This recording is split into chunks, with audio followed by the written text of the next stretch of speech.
श्रीमद् भागवत गीता के अनुसार हमें कोई भी कर्म बिना फल की इच्छा के करना चाहिए। अगर किसी कार्य में सफलता प्राप्त करना चाहते हैं तो सिर्फ और सिर्फ अपने कर्मों पर ही केंद्रित करें। मन में कोई भी अन्य विचार आपको आपके लक्ष्य से भटका सकता है। गीता के अनुसार व्यक्ति को कभी भी अपने कर्मों पर संदेह नहीं करना चाहिए। ऐसा करने से व्यक्ति खुद का सर्वनाश कर बैठता है। इसीलिए सफलता प्राप्त करना चाहते हैं तो जो भी कार्य करें उसे पूरे विश्वास के साथ बिना किसी संदेह के पूरा करें। गीता में श्री कृष्ण कहते हैं, मनुष्य को किसी भी वस्तु के प्रति अत्यधिक लगाव नहीं रखना चाहिए। यह लगाव ही मनुष्य के दुख और असफलता का कारण बनता है। अत्यधिक लगाव से व्यक्ति में क्रोध और दुख का भाव उत्पन्न होता है। इसकी वजह से वह अपने कर्म पर केंद्रित नहीं कर पाता है। इसलिए मनुष्य को अत्यधिक लगाव से बचना चाहिए। कृष्ण के अनुसार किसी भी कार्य में सफलता प्राप्त करने के लिए अपने भीतर छिपे डर को खत्म करना चाहिए। यह सीख देते हुए कृष्ण ने अर्जुन को कहा था कि हे अर्जुन, तुम निडर होकर युद्ध करो। अगर युद्ध में तो मारे गए तो स्वर्ग मिलेगा और अगर जीत गए तो धरती पर राज मिलेगा। इसलिए अपने मन से डर को खत्म कर दो। पाप करने के लिए क्यों विवश हो जाता है मनुष्य? भगवान श्री कृष्ण कहते हैं कि जिस प्रकार धुआं अग्नि को ढक देता है, ठीक उसी तरह काम, मोह और वासना भी मनुष्य के ज्ञान को ढक देती है। इन्हीं कारणों के चलते मनुष्य पाप करने के लिए विवश हो जाता है। गीता के अनुसार व्यक्ति को अपने क्रोध पर काबू करना सीखना चाहिए। क्रोध आने पर व्यक्ति खुद पर नियंत्रण खो बैठता है और आवेश में आकर गलत काम कर बैठता है। क्रोध में लिए गए फैसले अक्सर गलत होते हैं, जिससे व्यक्ति आगे चलकर पछताता है। इसलिए क्रोध आने पर खुद को शांत करने का प्रयास करें। श्रीमद् भागवत गीता के अनुसार हर मनुष्य को आत्म मंथन जरूर करना चाहिए। आत्मज्ञान के जरिए ही व्यक्ति को अपने गुण और अवगुण के बारे में पता चलता है। आत्म मंथन व्यक्ति को सही गलत का निर्णय करने में मदद करता है। इसीलिए कुछ समय अकेले रहकर आत्म मंथन जरूर करें। श्री कृष्ण के अनुसार व्यक्ति को स्वयं का आकलन करना भी बेहद आवश्यक है। जब तक आप खुद को नहीं समझेंगे, तब तक आप स्वयं से जुड़ा कोई भी फैसला मजबूती के साथ नहीं कर सकेंगे। जब मनुष्य अपने गुणों और कमियों को जान लेता है, तब वह अपने व्यक्तित्व का निर्माण सही ढंग से कर पाता है। गीता के अनुसार हर व्यक्ति को अपने मन पर नियंत्रण रखना चाहिए। मन बहुत चंचल होता है और यही हमारे दुखों का कारण बनता है। जो व्यक्ति अपने मन पर काबू पा लेता, वह सफलता की राह पर चल पड़ता है। ऐसा व्यक्ति सिर्फ अपने कर्म पर केंद्रित रहता है और लक्ष्य को आसानी से हासिल कर लेता है। श्री कृष्ण के उपदेश के अनुसार मनुष्य को उसके कर्मों के अनुरूप ही फल मिलता है। इसलिए परिणाम के बारे में सोचे बिना व्यक्ति को सिर्फ अपने कर्म पर ध्यान देना चाहिए। जब अर्जुन युद्ध भूमि में जाते हैं तो अपने सामने पितामह और सगे संबंधियों को देखकर विचलित हो जाते हैं। तब भगवान श्री कृष्ण उन्हें सही ज्ञान देते हैं। श्री कृष्ण अर्जुन को उपदेश देते हुए कहते हैं कि हे पार्थ, यह युद्ध धर्म और अधर्म के मध्य है। इसलिए अपने शस्त्र उठाओ और धर्म की स्थापना करो। भगवान श्री कृष्ण धर्म के मार्ग पर चलने की शिक्षा देते हैं। मनुष्य को भी धर्म का पालन करना चाहिए। गीता में भगवान श्री कृष्ण ने कहा है कि मनुष्य को उसके द्वारा किए गए कर्मों के अनुसार ही फल प्राप्त होता है। इसलिए मनुष्य को सदैव सत्कर्म करने चाहिए। गीता में कही गई इन बातों को प्रत्येक व्यक्ति को अपने जीवन में मानना चाहिए। कृष्ण कहते हैं कि मृत्यु एक अटल सत्य है। केवल यह शरीर नश्वर है। आत्मा अजर अमर है। आत्मा को कोई काट नहीं सकता, अग्नि जला नहीं सकती और पानी गीला नहीं कर सकता। जिस प्रकार से एक वस्त्र बदलकर दूसरे वस्त्र धारण किए जाते हैं, उसी प्रकार आत्मा एक शरीर का त्याग करके दूसरे जीव में प्रवेश करती है। भगवत गीता में भगवान श्री कृष्ण ने न केवल ज्ञान की बातें बताई हैं, बल्कि जीवन जीने की कलाओं के बारे में भी बताया है। भगवान श्री कृष्ण ने अर्जुन को जो गीता का उपदेश दिया है, वह हर मनुष्य के लिए प्रेरणा स्रोत है।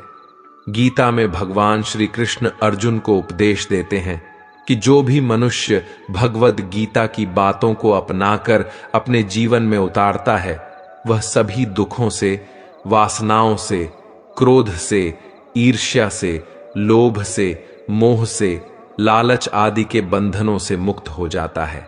आनंद मनुष्य के भीतर ही निवास करता है, परंतु मनुष्य उसे स्त्री में, घर में और बाहरी सुखों में खोज रहा है। श्री कृष्ण कहते हैं कि भगवान की उपासना केवल शरीर से ही नहीं, बल्कि मन से करनी चाहिए। भगवान का वंदन उन्हें प्रेम बंधन में बांधता है। मनुष्य की वासना ही उसके पुनर्जन्म का कारण होती है। इंद्रियों के अधीन होने से मनुष्य के जीवन में विकार और परेशानियां आती हैं।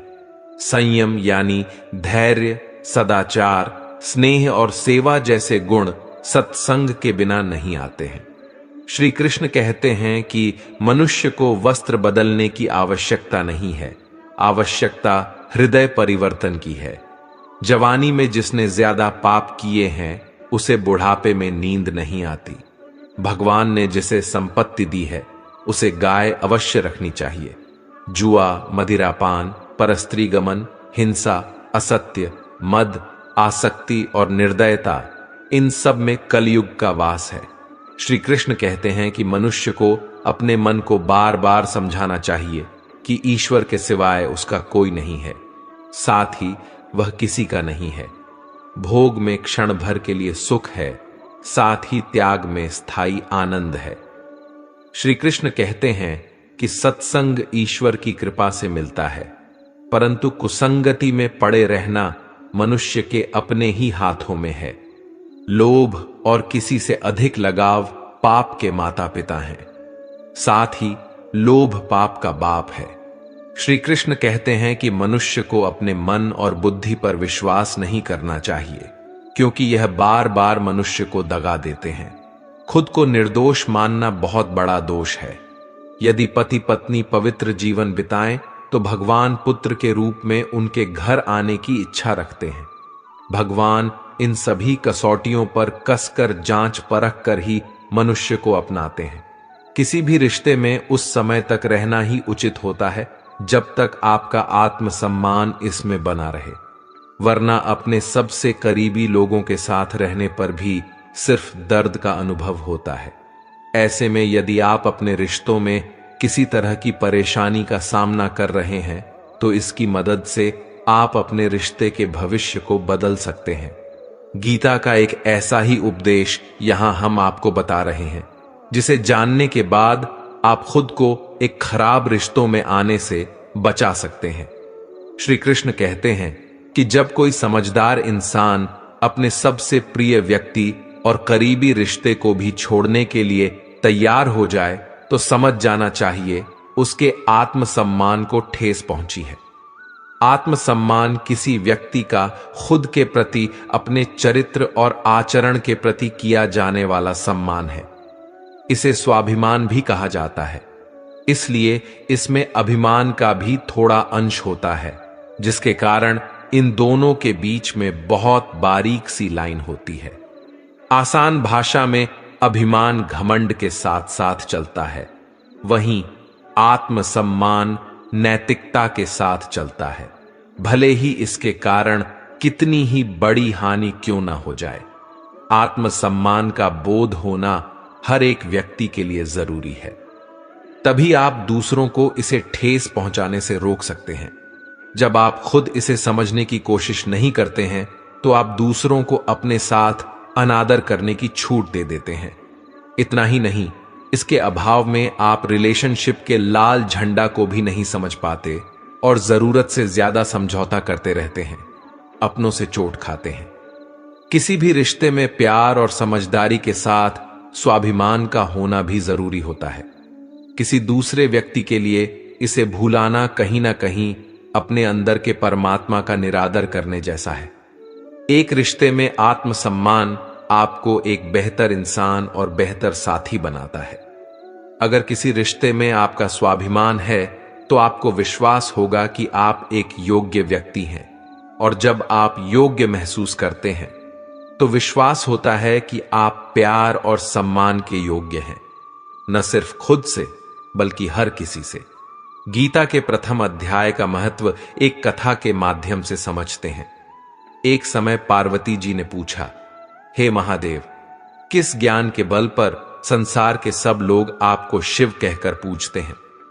मृगछाला ओढ़े और अपने सभी अंगों में शमशान की विभूति लगाए, गले में सर्प और नरमुंडों की माला पहने हुए हो, इनमें तो कोई भी पवित्र नहीं, फिर आप किस ज्ञान से पवित्र माने जाते हैं?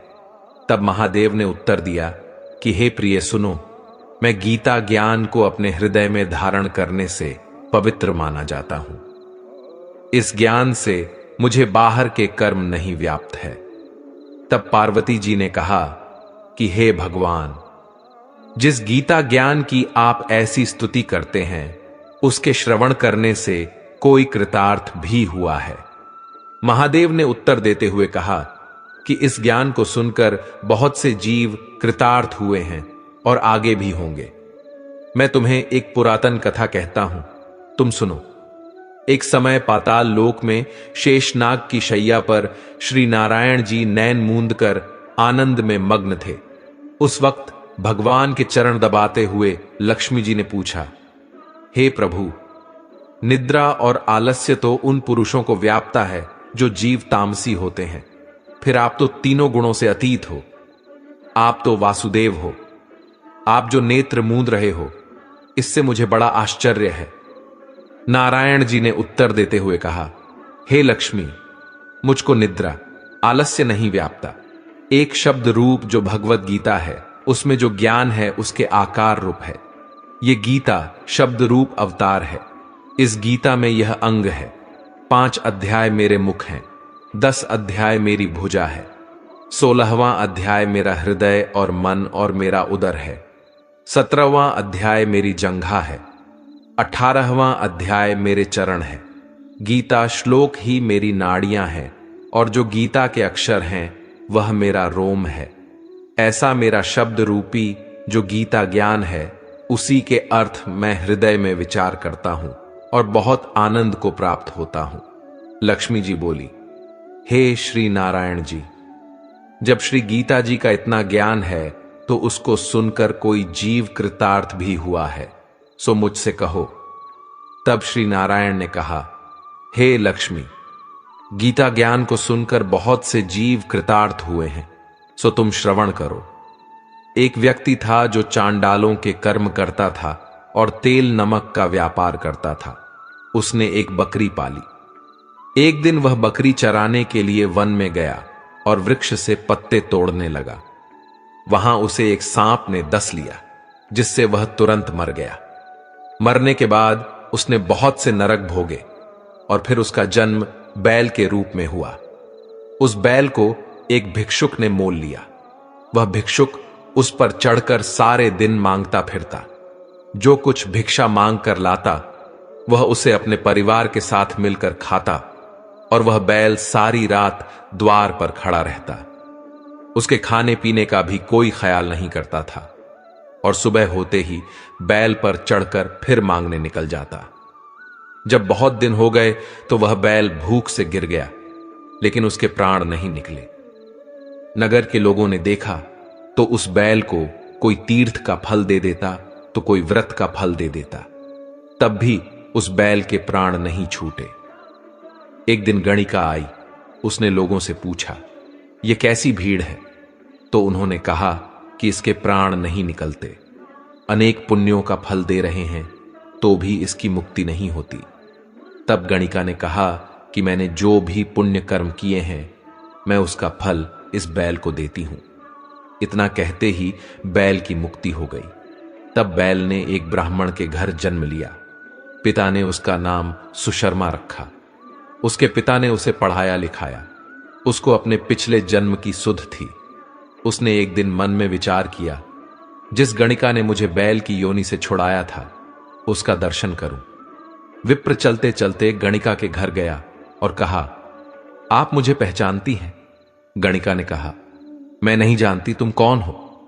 तब उसने कहा कि मैं वही बैल हूं जिसको आपने अपने पुण्य दिए थे। तब मैं बैल की योनि से छूटा था। अब मैं विप्र के घर जन्मा हूं। आप अपना पुण्य बताएं। गणिका ने कहा कि मैंने अपने जीवन में पुण्य नहीं किया, परंतु मेरे घर एक तोता है। वह रोज सवेरे कुछ पढ़ता है, मैं उसका वाक्य सुनती हूं। उस पुण्य का फल मैंने तुम्हें दे दिया। तब विप्र ने तोते से पूछा कि तू सवेरे क्या पढ़ता है? तोते ने कहा, मैं पिछले जन्म में विप्र का पुत्र था। मेरे पिता मुझे